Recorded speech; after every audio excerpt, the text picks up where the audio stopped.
mans teksts ir true. Džazīgs, mierīgs, mans noskaņojums ietīts, mans raps te nav domāts, lai bandās tiktu iepīts.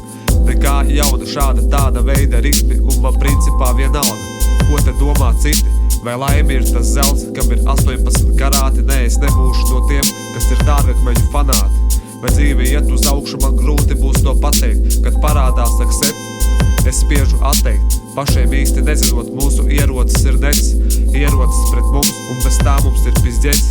Pieradums kā ieradums, ieradums kā pieradums. Ja pasaulē būs karš, mums te nepalīdzēs ierakums. Šis raps grūzīja visus, kuri peldās mākoņos. Pārāk daudz haipo runā agresīvos toņos. Katram sava lode šajā dzīvē paredzēta. Nav šeit tādas radības, kam tā delitēta. Lai nu kāds tas katram īstais dzīves stāsts, kādi nedarbi un sūdi, tāds būs arī viņam lāsts. Tā kā sakāmais man visiem jums ir šāds: miers virs zemes, un lai cilvēkiem labs prāts. Yeah.